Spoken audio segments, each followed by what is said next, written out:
Second order of linear differential equation हम पढ़ रहे थे और second order of linear differential equation के हम पहले तो वर्किंग मेथड देखा था। वर्किंग मेथड देखने के बाद में हमने एग्जाम्पल देखा था एक, है ना। तो वो एग्जाम्पल सॉल्व एग्जाम्पल था, यानी कि अगर बुक के अंदर हम देखें तो वो एग्जाम्पल सॉल्व हो चुका है। तो इसी तरीके से काफ़ी और एग्जाम्पल्स भी है, सॉल्व एग्जाम्पल हम कर सकते हैं आराम से ईजिली बुक में देख के। सारे के सारे जितने भी सॉल्व एग्जाम्पल हैं कहीं ना कहीं हम पिछले वाले मेथड्स को यूज़ करके जैसे अप्लाई हो रहे हैं और हम उन्हें कर सकते हैं। प्रॉब्लम हमें थोड़ी सी आती है अनसॉल्व के अंदर, तो यहाँ पे आज हम अनसॉल्व क्वेश्चंस देखेंगे, ठीक है, जो हमारी बुक के अंदर दिए हैं। सबसे पहले अगर हम देखें तो क्वेश्चन नंबर फर्स्ट मैं लिख देता हूँ और फिर हम देखते हैं कि कैसे ये हमारे जो अनसॉल्व क्वेश्चन है हम उन्हें करेंगे। उसी मेथड से करेंगे, लेकिन मेथड से करने से पहले हमें पूरा का पूरा मेथड एक तरीके से याद होना चाहिए। हमें पता होना चाहिए कि एक स्टेप के बाद दूसरा स्टेप आता है, और अगर हम एक स्टेप के बाद दूसरा स्टेप लेने जा रहे हैं तो क्यों लेने जा रहे हैं, ये चीज़ें थोड़ा सा माइंड में हमारे क्लियर होनी चाहिए, ठीक है। तो जैसे अगर मैं यहाँ पे हमारा क्वेश्चन नंबर फर्स्ट है d² y + 4y = 4 10 2x, ये हमारा फर्स्ट क्वेश्चन दे रखा है, ठीक है। और अगर मैं इसको यहाँ पे देखूँ तो ये सेम जैसे हमने एग्जांपल किया था वैसे ही है, बिल्कुल वैसे ही है। क्यों? क्योंकि यहाँ पे अगर हम देखें तो सबसे पहले तो ये second order of linear differential equation है, ठीक है। साथ साथ में यहाँ पे जो इसके कॉफिशिएंट दे रखे हैं, यानी कि जो इसके गुणांक दे रखे हैं वो सारे के सारे कांस्टेंट हैं, जो कि हमें चाहिए होते हैं। देखो अगर यहाँ पे d² देखोगे तो इसके आगे आपको कांस्टेंट मिलेगा, यानी कि 1 × में मिलेगा, ठीक है। y के साथ देखोगे तो 4 एक कांस्टेंट है। इसका मतलब ये हुआ कि इसके जितने भी कोफिशिएंट दे रखे हैं सारे के सारे कांस्टेंट है। और जब हम हमारा जो वेरिएशन मेथड है, वेरिएशन ऑफ पैरामीटर्स वाला जो मेथड है उसे अगर करने जाते हैं तो सबसे पहला हमारा काम होता है कि आप स्टैंडर्ड फॉर्म में रखो, यानी कि जो भी आपको इक्वेशन दे रहे हैं स्टैंडर्ड फॉर्म में है, ठीक है। उसके बाद में दूसरा स्टेप हमारा होता है कि हमें देखना है कि हमारे जो भी कोफिशिएंट आ रहे हैं वो सारे के सारे कांस्टेंट है या नहीं है। अगर कांस्टेंट नहीं होते हैं तो इसका मतलब ये है कि हमें उन्हें कांस्टेंट बनाना पड़ेगा, तभी आप इस मेथड को अप्लाई कर सकते हो, वरना नहीं करोगे, ठीक है। अगर यहाँ पे देखें तो यहाँ पे ये कांस्टेंट है, इसका मतलब आगे हम इसे सॉल्व कर सकते हैं, डायरेक्टली सॉल्व कर सकते हैं, बनाने की जरूरत नहीं है आपको, ठीक है ना। तो अब आगे सॉल्व करने जाओगे तो मैंने बताया था पहले क्या करना पड़ेगा, इसे r को हटा देते हैं, यानी कि r को 0 मान लेते हैं, फिर एक इक्वेशन बनाते हैं और इस इक्वेशन से हम क्या करते हैं CF निकालते हैं, ठीक है ना। यहाँ से आप क्या निकालोगे, CF निकालोगे। CF आएगा आपका ±2 आयोटा, और यहाँ से जब आप y की वैल्यू निकालने जाओगे तो क्या आएगी, C1 cos 2x + C2 sin 2x, आपको ये वैल्यू मिल जाएगी। आगे से क्या करोगे, C1 C2 को किस में चेंज कर दोगे आप, एक व्यापक हल के लिए आप क्या करोगे, C1 C2 को A और B में चेंज कर दोगे। और A और B क्या होंगे यहाँ पे हमारे, A और B हमारे यहाँ पे होंगे x के फलन होंगे, A और B क्या होंगे, x के फलन होंगे। अब इन्हें निकालने के लिए आपके पास कोई ना कोई इक्वेशन होनी चाहिए थी। और अगर हमारा वर्किंग मेथड देखें तो वर्किंग मेथड के अंदर हमारे पास क्या दे रखी हैं, 2 इक्वेशन दे रखी हैं, जिससे हम A और B की वैल्यू निकाल लिया करते थे। और A और B की वैल्यू जब आपको निकल के आ जाती थी, x के फंक्शन के रूप में निकल के आ जाती थी, तो हम यहाँ पे पुट कर दिया करते। और इसमें पुट करने के बाद में जो ये हमारा सोल्यूशन आता है, यही हमारा क्या होता, इस इक्वेशन का सोल्यूशन होता था। ये तो हमारा हुआ क्या, वेरिएशन ऑफ पैरामीटर्स का ऐसा एग्जाम्पल या ऐसे क्वेश्चन जिनके जो कोफिशिएंट है वो हमेशा आपको कांस्टेंट दे रखे हैं, ठीक है, कांस्टेंट आ रहे हैं, यानी कि सारे के सारे कांस्टेंट आ रहे हैं। लेकिन ज़रूरी नहीं है कि हमेशा ऐसा आए, और एग्जाम में शायद ही ऐसे आते हैं, यानी कि इस टाइप के क्वेश्चन आ सकते हैं, ऐसा कुछ नहीं है, नहीं आते हैं, लेकिन चांसेस ज़्यादा ऐसे होते हैं कि जिसके अंदर आपके जो कोफिशिएंट हैं वो क्या दे रखे हैं, वो वेरिएबल्स में, यानी कि यहाँ पे x हो, x² हो, 1 - x² हो, ऐसे कोफिशिएंट हो। क्योंकि उनसे क्या है कि क्वेश्चन थोड़ा सा देखे तो एक कॉन्सेप्ट वाला हो जाता है, जिससे कि हमारे क्वेश्चन का C सेक्शन में आने के चांसेस बहुत ज़्यादा होते हैं। और इस वाले जो क्वेश्चन है, जो ये वाला जो मेथड है काफ़ी इंपॉर्टेंट है, और इसी से क्या आते हैं, हमारे C सेक्शन में क्वेश्चन आते हैं, ठीक है ना। तो ये देख लिया, ऐसे एक हमारा जो अनसॉल्व क्वेश्चन था, एक क्वेश्चन नंबर फर्स्ट बुक का, वो आप इजीली कर सकते हो जैसे मैंने पहले किया था। अब देखते हैं हम दूसरे टाइप के एग्जांपल्स, जिसके अंदर हमें यहाँ पे जो कोफिशिएंट आ रहे हैं वो क्या आ रहे हैं, वेरिएबल आ रहे हैं, ठीक है ना। उन्हें देखते हैं उन्हें कैसे करते हैं। तो वेरिएबल्स आ रहे हैं, तो यहाँ पे मैं देखूँ हमारा आ रहा है 1 - x² d2y - 4x dy - k 1 + x² y = x, ठीक है।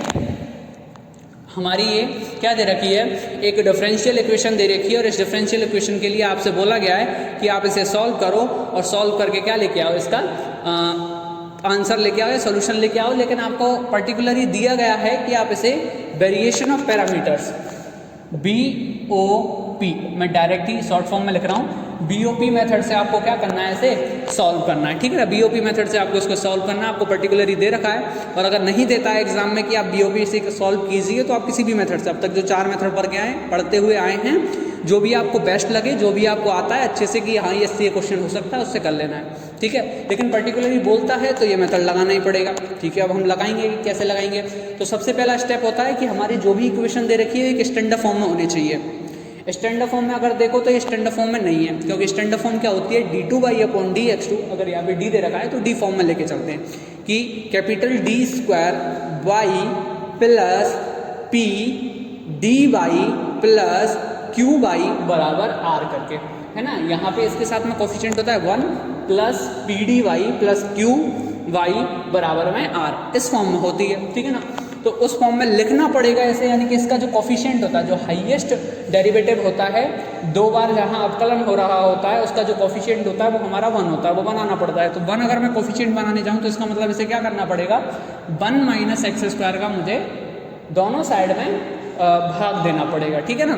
तो अगर मैं भाग देने जाता हूँ तो यहाँ पे अब मेरी इक्वेशन क्या मिल जाती है, d2y माइनस के 4x अपॉन में 1 माइनस x² dy माइनस के 1 प्लस x² अपॉन में 1 माइनस x² y बराबर x अपॉन 1 माइनस x²। ये हमारी क्या मिल जाती है, यहाँ पे एक इक्वेशन मिल जाती है, ठीक है ना। जब ये इक्वेशन मेरी यहाँ पे मिल जाती है हमारी, तो अब हम इसे चेक करते हैं कि अब स्टैंडर्ड फॉर्म हो चुकी है। स्टैंडर्ड फॉर्म मिलने के बाद में सेकंड स्टेप था कि हमारे जो भी यहाँ पे कोफिशिएंट आ रहे होंगे, वो सारे के सारे क्या होने चाहिए, कांस्टेंट होने चाहिए, जो कि हम देख रहे हैं यहाँ पे कांस्टेंट नहीं है। अब कांस्टेंट नहीं है तो कांस्टेंट बनाने पड़ेंगे। अब बनाने के लिए आप क्या करोगे कि आप इससे पहले 3 मेथड पढ़ चुके हो, ठीक है ना। तो तीनों मेथड को आप यहाँ पे अप्लाई किए रहो, यानी कि जो भी आपको ठीक लगे कि हाँ इससे ये क्या है कि इसके कांस्टेंट कोफिशिएंट मिल जाएंगे आपको, तो वो मेथड आप अप्लाई करो, और अप्लाई करके इसके जो कोफिशिएंट है वो कांस्टेंट बनाओ, फिर BOP मेथड को लगाएंगे हम, ठीक है ना। तो सबसे पहले इसके जो ये कोफिशिएंट है इन्हें क्या बनाना पड़ेगा, कांस्टेंट बनाना पड़ेगा। तो अगर मैं यहाँ पे एक बार आपको रिवाइज करने जाऊँ तो हमारे पास एक मेथड था, उस मेथड के अंदर हम जो हमारी इक्वेशन दे रखी थी उसे हम चेंज करके एक दूसरी जनरल फॉर्म में चेंज करते थे। मेथड भी था, उसका नाम था जनरल फॉर्म, सेकंड मेथड था शायद हमारा।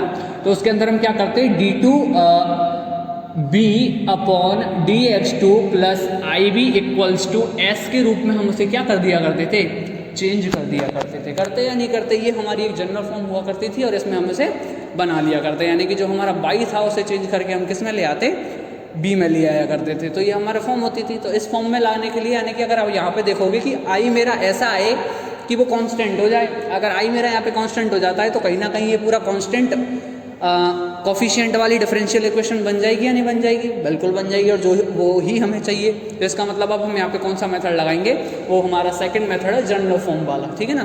तो जनरल फॉर्म वाला अगर आप मेथड लगाने जाते हो तो यहाँ पे आपको सबसे पहले मतलब अगर ये वाला अगर आप बनाने जाओगे तो आपको I की ज़रूरत पड़ेगी और S की ज़रूरत पड़ेगी, ठीक है ना। I S और B की तो वैल्यू हम निकालते ही हैं, तो I और S की जब ज़रूरत पड़ती है तो I S आपको जब निकालने के लिए आपके पास P Q और R, ये 3 आपके पास क्या होते हैं, फलन होते हैं, या फिर ऐसे मान लो वेरिएबल्स के फलन होते हैं जिनकी मदद से आप I और S की वैल्यू निकालते हो, ठीक है ना। तो ये वैल्यू जब आप निकालने जा रहे हो तो इससे पहले आपको PQR पता होने चाहिए, PQR पता होने चाहिए, यानी कि आपको ये निकालना है तो इसके लिए I और S पता होने चाहिए, और I और S के लिए आपको PQR पता होने चाहिए। ये है हमारा कहने का मतलब, ठीक है। तो अब यहाँ पे मैं P, Q और R निकालने जाऊँ, ठीक है। P, Q, R अगर निकालने जाऊँ तो देखो P अगर स्टैंडर्ड फॉर्म से अगर मैच करें तो P मेरा मिलेगा यहाँ पे माइनस के 4x अपॉन में 1 माइनस x², ये हमारा P मिलेगा। Q अगर यहाँ पे देखोगे तो Q मिलेगा माइनस के 1 प्लस x² अपॉन में 1 माइनस x², ठीक है। और अगर यहाँ पे R देखने जाओगे तो R मिलेगा x अपॉन में 1 माइनस x², ये हमारा क्या मिलेगा, यहाँ पे R मिलेगा आपको, ठीक है। ये मिल चुके हैं। इतना मिलने के बाद में अब आपको यहाँ पे इस इक्वेशन का जो सॉल्यूशन होता है, ठीक है ना, इस इक्वेशन का जो सॉल्यूशन है मैं यहाँ पे लिख देता हूँ, इसे इक्वेशन नंबर फर्स्ट दे देते हैं, और मैं यहाँ पे लिख देता हूँ इक्वेशन फर्स्ट का सॉल्यूशन निम्न होगा। और कैसे निम्न होगा कि अगर यहाँ पे देखोगे तो इसका सोल्यूशन मिलेगा बाई बराबर यू वी करके।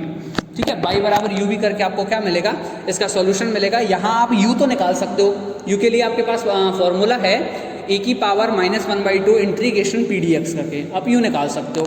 लेकिन बी निकालने के लिए आपको ऐसी इक्वेशन बनानी पड़ेगी और फिर इसे सॉल्व करना पड़ेगा, तब यहाँ पे आप क्या कर सकते हो, आपका आंसर ला सकते हो। यानी कि इस वाले को ऐसे ला सकते हो और कहीं ना कहीं इसके अंदर अभी बोलोगे सर ये तो पूरा हमारा मेथड नंबर सेकंड हो गया, हमारा मेथड नंबर सेकंड हो गया, इसके अंदर बीओपी यानी कि वेरिएशन ऑफ पैरामीटर वाला फॉर्मूला या सॉरी मेथड आ ही कहाँ रहा है। तो देखो यहाँ तक नहीं आएगा, मेथड हमारा यहाँ पे जनरल फॉर्म वाला है, लेकिन इसे सॉल्व करने के लिए इसे भी तो सॉल्व करना पड़ेगा। इसे सॉल्व करने के लिए हम जो मेथड यूज करेंगे वो होगा हमारा बीओपी। तब यहाँ पे हम क्या कहेंगे कि ये जो इक्वेशन है हमने बीओपी से सॉल्व किया है ना, वेरिएशन ऑफ पैरामीटर से सॉल्व किए। तो अब यहाँ पे इक्वेशन फर्स्ट है, ये हमारी इक्वेशन सेकंड है। और इसके बाद में अगर मैं यहाँ पे यू की वैल्यू निकालने जाऊँ तो यू का फार्मूला होता है ई की power -1/2 integration p d x करके। ठीक है, तो यहाँ से ई की पावर -1/2 इंटीग्रेशन, अगर यहाँ पे पी की वैल्यू देखोगे तो कितनी है, -4x अपॉन में 1 - x², ये है। ठीक है, अगर मैं इसे और आगे सॉल्व करूँ तो देखो यहाँ से मैं 2 बाहर निकाल लेता हूँ, ओनली 2। अगर मैं यहाँ पर ओनली 2 बाहर निकालता हूँ तो क्या हो जाएगा, ई की पावर -2/2 इंटीग्रेशन -2x अपॉन में 1 - x² dx। ठीक है, ये हो जाएगा हमारा। इतना होने के बाद में आप देखोगे कि अगर नीचे वाली टर्म का यानी कि नीचे वाली 1 - x² इसका आप अवकलन करते हो तो अवकलन करने पर कितना मिलेगा, -2x, यानी कि ऊपर मिल रहा है। तो ये फॉर्म क्या हो गई, integration f' upon fx dx के फॉर्म में हो गई। तो अगर उसका आप सॉल्यूशन या आपका इंटीग्रेशन करते थे तो क्या मिलता, e की पावर -log ऑफ 1 - x², ये मिल जाएगा। ठीक है, ये मिलने के बाद में अगर अब आप इसे और सॉल्व करोगे, यानी कि अब इसे सॉल्व करने जाते हो तो क्या मिल जाएगा, माइनस है ऊपर चला जाएगा, यानी कि 1 - x² की पावर कितनी हो जाएगी, -1 हो जाएगी। और आपको u की वैल्यू यहाँ से क्या मिल जाएगी, 1/1 - x² मिल जाएगी। ठीक है, 1/1 - x² मिल गई आपको, किसकी वैल्यू, u की वैल्यू मिल चुकी है, ये u की वैल्यू मिल गई। तो यानी कि आपका आधा सॉल्यूशन तो आ गया। आधा सॉल्यूशन आने का मतलब आप इक्वेशन नंबर 3 को उठा के इक्वेशन नंबर सेकंड के अंदर रख दो और आपको ये सॉल्यूशन क्या मिल जाएगा, इक्वेशन फर्स्ट का जो सॉल्यूशन का आधा पार्ट है यू वाला वो आपको मिल चुका है। ठीक है ना, तो यहाँ से अब हम देखें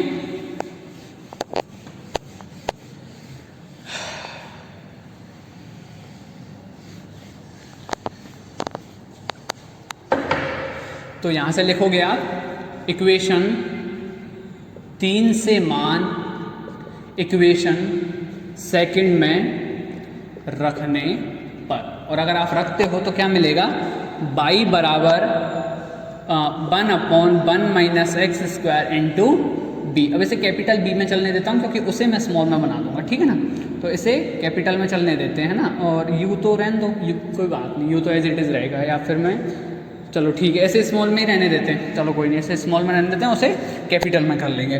तो ये बी हो गया और ये हमारा क्या होगा, इक्वेशन नंबर 4, और ये इक्वेशन नंबर 4 होगी हमारी इक्वेशन नंबर 1 का सॉल्यूशन होगा। बस इसके अंदर आपको अब किसकी वैल्यू निकालनी है, बी की वैल्यू निकालनी है। तो बी की वैल्यू निकालने के लिए अब आपको क्या बनाना पड़ेगा, एक ऐसी इक्वेशन बनानी पड़ेगी। तो इस इक्वेशन बनाने के लिए आपको अब आई और एस की ज़रूरत पड़ रही है।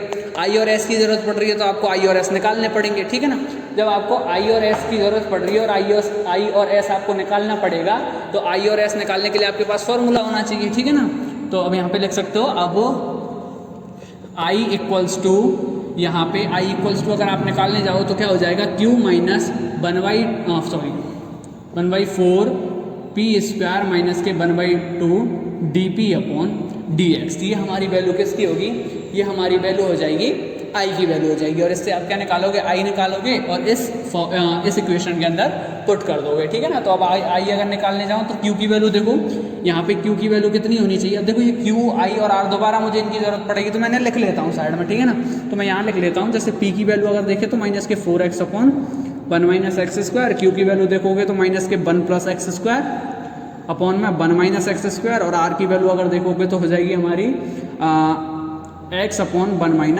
- x²। ठीक है, ये है, ठीक है ठीक है। तो अब यहाँ पे इतना मिलने के बाद में अब आप I की वैल्यू निकालोगे और I की वैल्यू निकालो तो Q की वैल्यू यहाँ पे कितनी है, -1 + x² अपॉन में 1 - x², माइनस में 1/4 p का स्क्वायर करोगे, p का स्क्वायर करोगे तो यानी कि कितना हो जाएगा, -4x upon one minus x square का होल स्क्वायर माइनस के 1/2 dp अपॉन डी एक्स, यानी कि d upon D x of क्या हो जाएगा माइनस के 4x अपॉन में 1 माइनस एक्स स्क्वायर हो जाएगा। ये हो जाएगा हमारा क्या आई की वैल्यू हो जाएगी हमारी यहाँ से, ठीक है ना।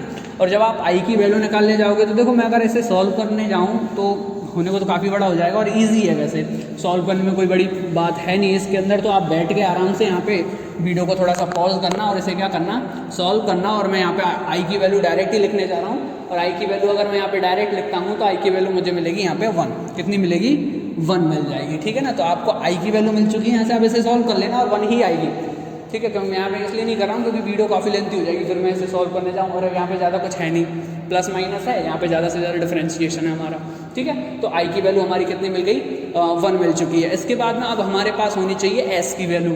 अगर एस की वैल्यू मिलती है तो हम क्या करेंगे इस वाली डिफरेंशियल इक्वेशन में रख के और आगे सॉल्व कर लेंगे। तो अगर मैं यहाँ से एस की वैल्यू निकालने जाऊँ, अब आई निकाल लिया तथा एस अगर मैं देखूँ तो एस का फॉर्मूला होता है हमारा r इंटू ई की power 1/2 integration p d x होता है। यही होता है हमारा सेम फॉर्मूला होता है। और इसके अंदर अब ज़्यादा कुछ करना नहीं है हमें, इसके अंदर बस सेम टू सेम r की वैल्यू रख दो, पी डी एक्स इंटीग्रेशन कर दो जो पहले कर चुके हैं। r की वैल्यू अगर रखोगे तो r की वैल्यू देखो यहाँ से हमारी कितनी थी x upon 1 minus x square into e की पावर 1/2 और इंटीग्रेशन पी डी एक्स, और इंटीग्रेशन पी डी एक्स कर दो तो कितना आता है माइनस के 4x अपॉन में 1 minus x square D x, ठीक है।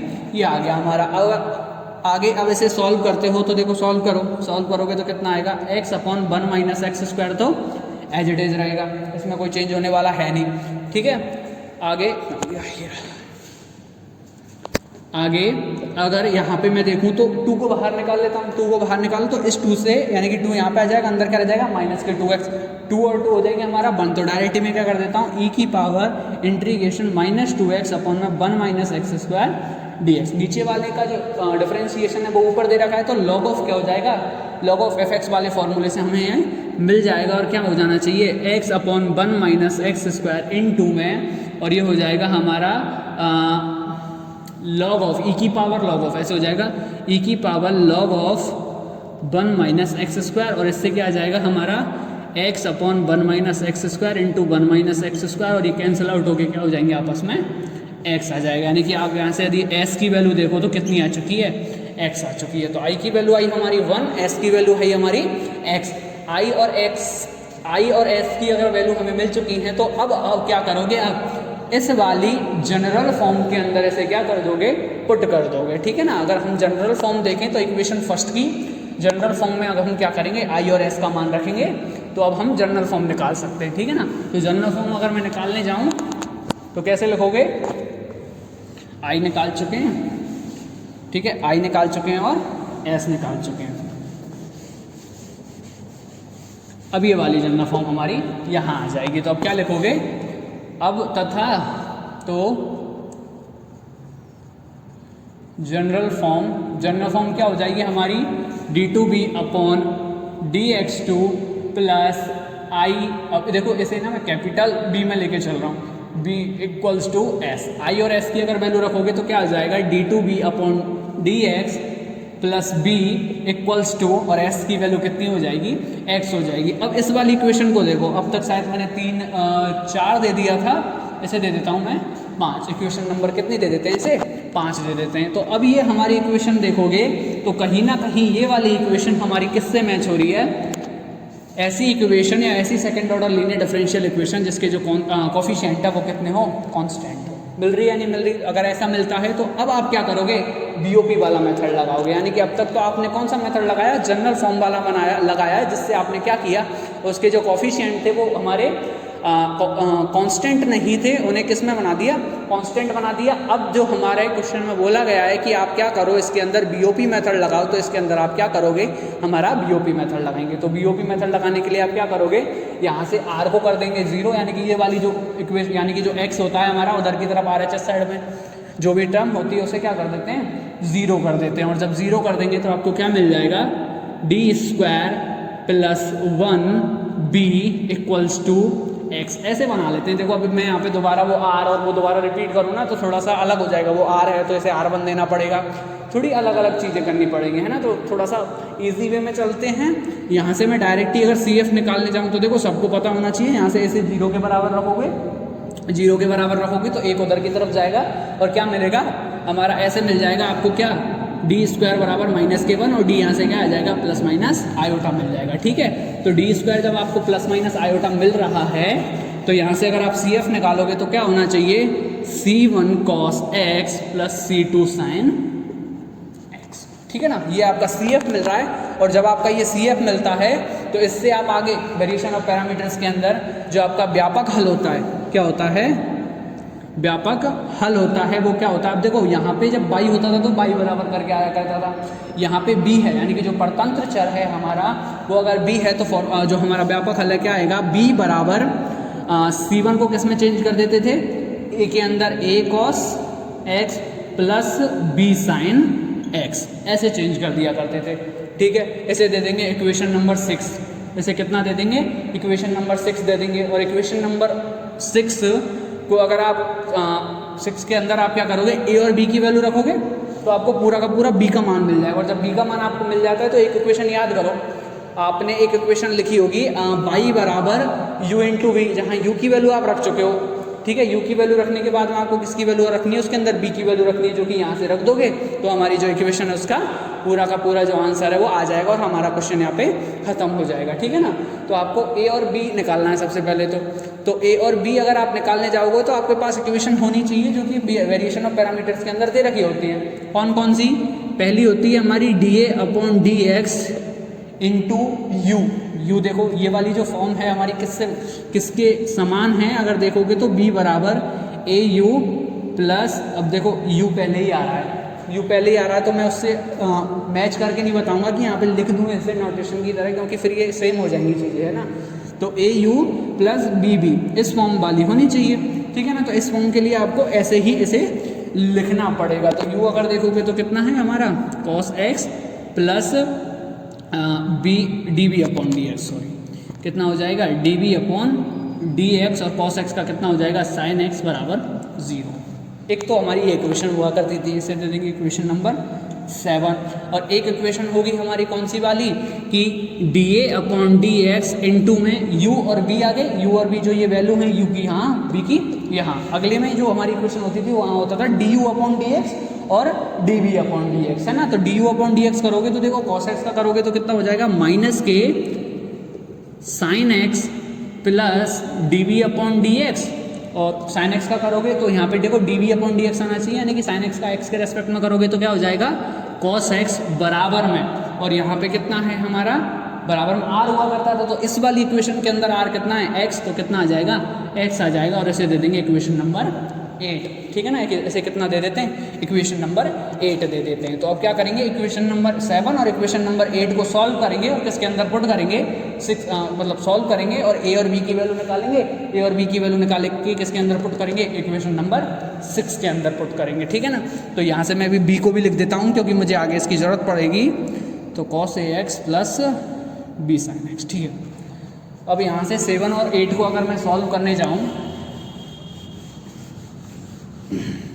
बता देता हूँ, तो यहाँ से अगर 7 और 8 को अगर मैं सॉल्व करने जाऊँ, देखो यहाँ पे cos x दे रखा है, यहाँ sin x दे रखा है, यहाँ cos x से मल्टीप्लाई कर दूँ, इसे sin x से मल्टीप्लाई कर दूँ, और तो यहाँ हो जाएगा cos स्क्वायर x, यहाँ हो जाएगा sin स्क्वायर x। इस वाली इक्वेशन में से इसको हटाऊँ तो ये माइनस माइनस हो जाएंगे plus, cos square x plus sin square x कितना हो जाएगा 1, तो क्या आ जाएगा dA/dx ओनली, ये आपस में कैंसिल आउट हो जाएंगे। कैसे, जब आप इसे cos से मल्टीप्लाई करोगे तो ये हो जाएगा sin x cos x, ये हो जाएगा cos x sin x, जब इसमें से इसे घटाओगे तो ये आपस में कैंसिल आउट हो जाएंगे। तो कहीं ना कहीं ये कैंसिल आउट हो रहा है, ये मिल रहा है, तो इसे ऐसे सॉल्व कर सकते हैं, ठीक है ना। तो क्या करेंगे, यहाँ पे इक्वेशन 7 को मल्टीप्लाई कर दिया किससे, cos x से, माइनस इक्वेशन 8 को मल्टीप्लाई कर दिया sin x से, है ना, दिवस करने पर। और जब आप ऐसे करते हो तो आपको क्या मिलेगा, यहाँ पे हो जाएगा हमारा dA/dx, दोनों में से कॉमन आ जाएगा, यहाँ cos स्क्वायर x प्लस ये हो जाएगा हमारा sin स्क्वायर x, और ये आपस में कैंसिल आउट हो ही जाएंगे बराबर में। इसे मल्टीप्लाई कर रहे हो किससे, sin x से, तो ये हो जाएगा x sin x, और माइनस कर रहे हो तो माइनस के x sin x से मिल जाएगा। और यहाँ से dA/dx की वैल्यू आ जाएगी आपको क्या, -के x sin x और जब आप डी ए बराबर करोगे तो कितना मिलेगा x sine x D x, और आप क्या करो यहाँ पे इसका इंटीग्रेशन करो। देखो यहाँ पे बाई पार्ट्स वाला मेथड लग जाएगा, कौन सा, बाई पार्ट्स मेथड, है ना। तो बाई पार्ट्स मेथड से आप क्या कर सकते हो, इसे सॉल्यूशन आप यानी कि इसे सॉल्व कर सकते हो। कहने का मतलब ये है मेरा, जब इसे सॉल्व कर सकते हो तो इजीली सॉल्व कर सकते हो, पता होना चाहिए। पहले को एज इट इज रहने देंगे, दूसरे का समाकलन कर देंगे, माइनस पहले का अपकलन कर देंगे, दूसरे का समाकलन, फिर दोबारा क्या कर देंगे, उसका समाकलन कर देंगे। तो ये बाई पार्ट्स मेथड है, बहुत ही ईजी है और हमें आना चाहिए। तो आप डायरेक्ट इसका क्या कर लेना, यहाँ से इसका इंटीग्रेशन कर लेना, और मैं यहाँ पे ए की वैल्यू डायरेक्ट रखने जा रहा हूँ क्योंकि फिर लेंथी हो जाएगा, वीडियो काफ़ी लेंथी होती जा रही है, ठीक है ना। तो यहाँ से अगर देखोगे तो x कॉस एक्स माइनस में साइन एक्स प्लस, अब देखो C1 C2 वहाँ निकाल दिए थे तो मैंने यहाँ पे C3 रख देता हूँ इसे, ठीक है ना। तो ये तो वैल्यू आ जाएगी किसकी, a की वैल्यू आ गई, ठीक है ना। ये a की वैल्यू आ चुकी है, इसे दे देते हैं इक्वेशन नंबर 9 देनी है, ठीक है 9 दे देते हैं। अब इसी के बाद में दोबारा आपको 7 और 8 को दोबारा सॉल्व करके क्या लेके आना है, a की वैल्यू तो आप निकाल चुके हो, अब किसकी वैल्यू निकालनी है आपको, b की वैल्यू निकालनी है, कैपिटल यानी कि B4 बॉय वाले b की वैल्यू निकालनी है, ठीक है ना। तो इस वैल्यू को निकालने के लिए आप देखो क्या कर सकते हो, इसे अब की बार साइन से मल्टीप्लाई कर दो, इसे कॉस से कर दो, दोनों को ऐड कर दो, तो ये हो जाएगा साइन स्क्वायर एक्स और ये कॉस स्क्वायर एक्स, 1 हो जाएगा, db अपॉन dx मिलेगा आपको सिंपल। यहाँ से यहाँ देखोगे जब इसे साइन से मल्टीप्लाई करोगे तो वही साइन एक्स कॉस एक्स, ये हो जाएगा, कॉस से मल्टीप्लाई करोगे तो साइन एक्स कॉस एक्स, लेकिन माइनस के जब ऐड करोगे तो ये आपस में कैंसिल आउट हो जाएंगे, यानी कि डी अपॉन डी एक्स खत्म हो रहा है, db अपॉन dx ही मिल रहा है आपको। तो इसके लिए आप क्या कर रहे हो, यहाँ पे equation number 7 multiply by sine x plus equation 8 multiply by cos x करने पर, ठीक है ना। जब आप ये करते हो तो अब यहाँ से आपको क्या मिलेगा, b की वैल्यू मिलेगी, ठीक है ना। b की वैल्यू अगर आप यहाँ से निकालो तो देखो सेम ऐसे ही कर सकते हो, और मैंने मिटा दिया है, क्या था मुझे याद नहीं, यहाँ पे अब डायरेक्ट लिख दो फिर b की वैल्यू। यहाँ से अगर देखोगे तो सेम ऐसे ही करना है, यहाँ पे साइन करना है, यहाँ पे कॉस करना है, तो आपको db अपॉन dx करके और फिर इधर की तरफ मिलेगा आपको x, और x के साथ मल्टीप्लाई कर रहे हो कॉस को, तो यहाँ पे क्या हो जाएगा, और ऐड कर रहे हो तो x कॉस x हो जाएगा, ठीक है, ये मिलेगा आपको। और फिर क्या हो जाएगा, यहाँ से dv equals to x cos x dx, integration कर दो, और इंटीग्रेशन कर रहे हो तो यहाँ से b की वैल्यू आपको कितनी मिल जाएगी, और अगर आप इंटीग्रेशन कर दोगे तो b की वैल्यू मिलेगी आपको x sine x plus cos x, x sine x plus cos x plus C4, आपको ये किसकी वैल्यू मिल गई, b की वैल्यू मिल गई। और इसे क्या करोगे, इक्वेशन नंबर 10 दे देते हैं, ठीक है ना। इसे कितना दे दिया, इक्वेशन नंबर 10 दे दिया। अब इक्वेशन नंबर 10 देने के बाद में मैंने क्या बताया था, ये हमने a और b निकाले क्यों हैं, अगर हम देखें तो a और b हम निकाल क्यों रहे थे, क्योंकि a और b की वैल्यू निकाल के आप यहाँ पुट करोगे और किसकी वैल्यू निकाल लोगे, b की वैल्यू निकाल लोगे, और b की वैल्यू निकाल के कहाँ रखोगे, बाई बराबर ub वाले फॉर्मूले इक्वेशन में रखोगे, जहाँ से आपको कंप्लीट सॉल्यूशन मिल जाएगा जो आपकी इक्वेशन का है, ठीक है ना। तो अब क्या करोगे, इक्वेशन 9 और इक्वेशन 10 से मान इस वाली इक्वेशन में रखने पर, अभी ये वाली इक्वेशन क्या थी, शायद 6 थी, है ना। तो यहाँ से क्या करेंगे, इक्वेशन 9 इक्वेशन 10 से, इक्वेशन 10 से मान इक्वेशन 6 में रखने पर, ठीक है ना। इक्वेशन 6 अगर आप देखोगे तो शायद ये इक्वेशन 6 है, a b बराबर a cos x plus b sine x, इसके अंदर पुट करना है आपको, ठीक है ना। अब 6 थी या कोई थी आप देख लेना, बस आपको इसके अंदर पुट करना है। जब इसके अंदर पुट करोगे तो b बराबर आपको मिलेगा, a की वैल्यू बताओ कितनी है, x cos x minus sine x plus C3 into में कॉस x, ठीक है, प्लस अगला है हमारा b, ठीक है। तो b की वैल्यू कितनी है, x sine x plus cos x plus C4 और इंटू में कितना है साइन x, तो साइन x, ठीक है। ये हमारी b की वैल्यू आ चुकी है। अब b की वैल्यू को आप क्या करोगे, आगे और सॉल्व करोगे, और सॉल्व करके आप इसका क्या निकाल लोगे, कंप्लीट मान निकालोगे, और तब आप b का मान अगर आप निकालने जाओगे तो आपके पास b का मान आएगा x plus C1 cos x, x plus C1 cos x plus C1 नहीं sorry C3 x plus C3 cos x plus C4 sine x। ऐसा क्यों, क्योंकि देखो यहाँ से और यहाँ से अगर आप करने जाओगे तो ऐसे देखो cos cos square sine sine square, इन दोनों को ऐड करोगे एक्स मिल जाएगा। यहाँ से कॉस साइन कॉस, यहाँ से साइन कॉस प्लस के आपस में कैंसिल आउट हो जाएंगे, ये कॉस का यहाँ पे 3 cos x और ये हो जाएगा 4 sin x। तो 4 sin x ये आपकी x की वैल्यू मिल चुकी है, b की वैल्यू मिल चुकी है और ऐसे दे देंगे इक्वेशन नंबर 11। तो इक्वेशन नंबर 11 से मान उठा के आप क्या करोगे, इक्वेशन नंबर 3 के अंदर पुट कर दोगे, है ना। इक्वेशन नंबर 3 वो वाली इक्वेशन जिसके अंदर आपने ये निकाला था ना, y बराबर 1/1 माइनस एक्स स्क्वायर, ये तो वैल्यू थी u की और b की वैल्यू कितनी थी, आपने ऐसे b की वैल्यू मानी थी, ठीक है ना। अब ये मैंने ये b की वैल्यू मानी थी, तो इस b की वैल्यू के अंदर आप क्या करोगे, इस b की वैल्यू को पुट करोगे, ठीक है।